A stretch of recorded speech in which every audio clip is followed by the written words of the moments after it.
Welcome back. Charlie Kirk's controversial stances on a whole slew of issues have made headlines, but he always made a point to take questions from those with whom he did not agree, which is what he was doing yesterday when he was killed. Let's take a listen to just a few of the things Charlie Kirk has said over the years.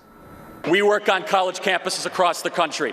The only way we're going to take back the youth of this country is to storm them, and that is how we're going to make America great again. Thank you so much. You will never live in a society when you have an armed citizenry and you won't have a single gun death. That is nonsense. It's drivel. Wow. But I think it's worth it. I think it's worth to have a cost of, unfortunately, some gun deaths every single year so that we can have the Second Amendment to protect our other God-given rights. When people stop talking, that's when you get violence. That's when civil war happens, because you start to think the other side is so evil and they lose their humanity. 3 weeks ago, Blake, if we would have said that Joy Reid and Michelle Obama and Sheila Jackson Lee and Ketanji Brown Jackson were affirmative action picks, we would have been called the racist. But now they're coming out and they're saying it for us. They're coming out and they're saying, I'm only here because of affirmative action. Yeah, we know. You do not have the brain processing power to otherwise be taken really seriously. Always come into every conversation believing that you might be wrong and that you might learn something. I would encourage all of you that are intellectually honest, that are on the left, that are liberals, to know what conservatives believe better than conservatives. How would you want to be remembered? I want to be remembered for courage for my faith. That would be the most important thing. The most important thing is my faith in my life.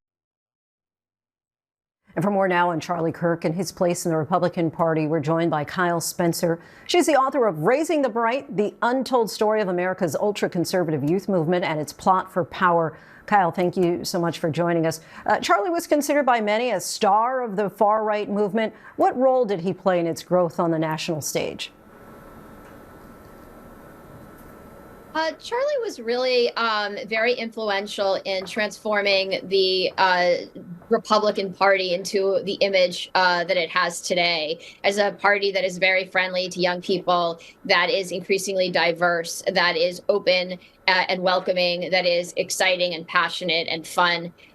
These were ideas that Charlie came up with himself when he began organizing as early as 2012, when he was still in high school. This idea that the Republican Party had been too stodgy, filled with old white men, and that it needed to change, and that it could change. And that was what Charlie sought out to do when he started his political work, and it is what he did.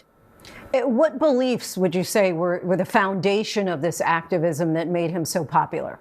So originally, he was somebody who cared about these fiscally conservative ideas. As time wore on, Charlie Kirk became much more invested and interested in culture war issues. This coincided with his partnership with Trump and Trump's election in 2016. Then the issues that he cared a lot about were his opposition to reproductive rights, his opposition to LGBTQ rights, his concern that the country was overwhelmed with diversity programs that he thought marginalized white people. Charlie was very concerned with what he believed was a lot of racism in this country. He thought it was a very big problem, and he thought the victims of this racism was largely white men.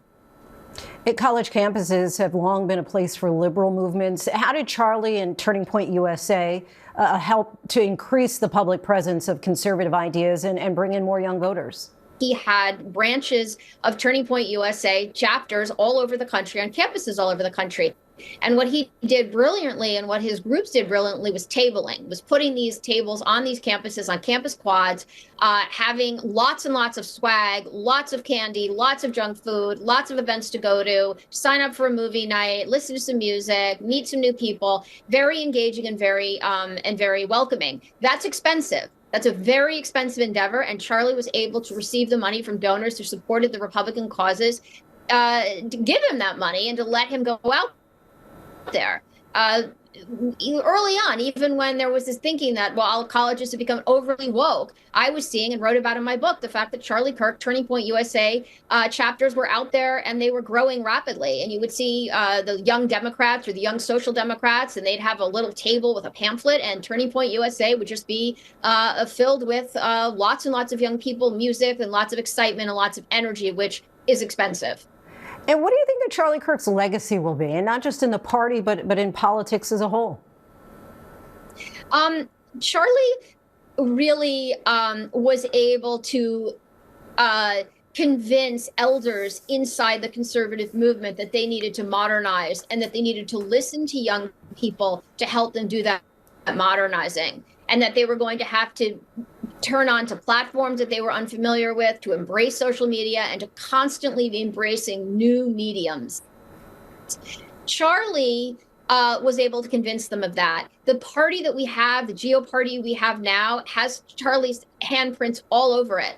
And what I think you may see, and it should see in terms of political gaming, is Democrats looking at what Republicans did, the way in which they embraced Charlie and his new ideas and funded them so that he could spread his message. The Democrats may look at that now, and one of the legacies may be that they say why we ought to be embracing our young activists more and helping them spread our message and have a more welcoming and open relationship with them. Kyle Spencer, author of Raising Them Right, we thank you so much for your insight. Really appreciate it.